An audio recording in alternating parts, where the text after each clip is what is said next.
Tamil cinema நேயர்களுக்கு அன்பு வணக்கம். வெல்கம் டு எம்டி திரை. இந்த ஷோல த கிரேட்டஸ்ட் ரிவல்ரி இந்தியா விஸ் பாகிஸ்தானுடைய டாக்குமெண்ட்ரி ரிவ்யூ தான் நம்ம பார்க்க போறோம். இந்த டாக்குமெண்ட்ரி வந்து பார்த்தீங்கன்னா நெட்ஃபிளிக்ஸ் ஓடிடியில் அவைலபிளாக இருக்கு. அதுவும் தமிழ் டப்பிங்கோட மொத்தமாக 3 எபிசோட் ரிலீஸ் பண்ணியிருக்காங்க. ஒரு ஸ்மால் சைஸ் டாக்குமெண்ட்ரி அப்படின்னே சொல்லலாம். குயிக் வாட்சாவே பார்த்து முடிச்சிடலாம். இந்த டாக்குமெண்ட்ரி வந்து பார்த்தீங்கன்னா இந்தியாவுக்கும் பாகிஸ்தானுக்கும் நடக்கக்கூடிய கிரிக்கெட் ரிவல்ரி மையமாக வச்சிருக்கப்பட்ட ஒரு டாக்குமெண்ட்ரி.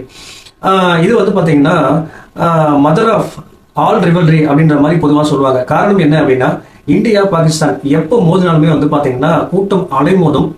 அந்த அளவுக்கு வந்து பார்த்தீங்கன்னா இந்தியா பாகிஸ்தானுக்கு வந்து பார்த்தீங்கன்னா கிரிக்கெட் ஃபேன்ஸ் வந்து பார்த்தீங்கன்னா அதிகமாக இருக்காங்க.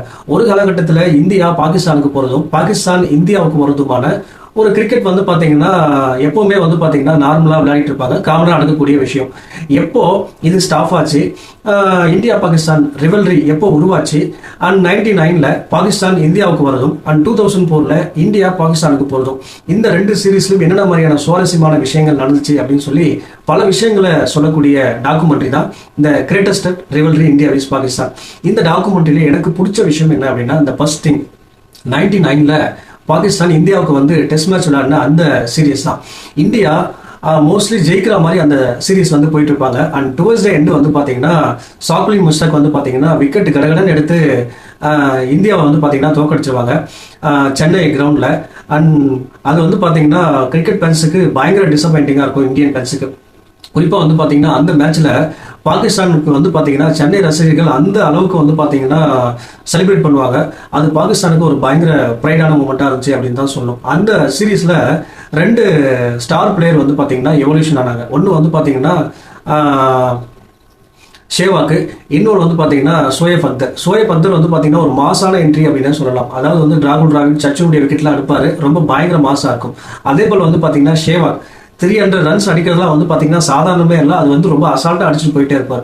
அதே போல் வந்து பார்த்தீங்கன்னா லட்சுமிபதி பாலாஜி. ஸோ அவர் வந்து பார்த்தீங்கன்னா சோயப் அக்தர் பாலில் 6 அடிக்கிறது, அவர் பேட் ஓடிடுது, இப்படி நிறைய சுவாரஸ்யமான விஷயங்கள் நடக்கும். 99ல் நடந்த சுவாரஸ்யமான விஷயங்கள் அண்ட் 2004ல் நடந்த சுவாரஸ்யமான விஷயங்கள் எல்லாத்தையுமே வந்து காட்டுவாங்க இந்த டாக்குமெண்ட்ரியில். அது மட்டும் இல்லாமல் ஷேவாக்கு, கங்குலி, அஸ்வின், சோயப் அக்தர், இன்ஸ்மாம் இவங்களுடைய இன்டர்வியூஸ் எல்லாமே வந்து பார்த்தீங்கன்னா காட்டியிருந்தாங்க. அதுவுமே வந்து பார்த்தீங்கன்னா ரொம்ப இன்ட்ரெஸ்டிங்காக இருந்துச்சு. எனக்கு நெகட்டிவாக பட்ட விஷயங்கள் என்ன அப்படின்னா, இதில் குறிப்பாக வந்து பார்த்தீங்கன்னா 99, 2004 இந்த 2 சீரீஸ் மட்டும்தான் வந்து இதில் காட்டியிருப்பாங்க. இந்தியா பாகிஸ்தான் அப்படின்ற போது எக்கச்சக்க மேட்சஸ் இருக்குது. ஒவ்வொரு மேட்ச்லையுமே வந்து பார்த்தீங்கன்னா ரொம்ப இன்ட்ரெஸ்டிங்கான விஷயங்கள்லாம் நடந்திருக்கு. பட் அதெல்லாம் இதை எதிர்பார்த்தேன். பட் அது நிறைய விஷயங்கள் இதை காட்டல. அடுத்த எபிசோடில் மேபி காட்டுறாங்களா என்னன்னு தெரியல, பார்ப்போம். இந்த டாக்குமெண்ட்ரிக்கு நான் கொடுக்குற ரேட்டிங் 5க்கு 3. தாராளமாக நீங்கள் இது ஒரு முறை ட்ரை பண்ணி பார்க்கலாம். அடுத்த வசனத்தில் சந்திக்கிறேன். நன்றி, வணக்கம்.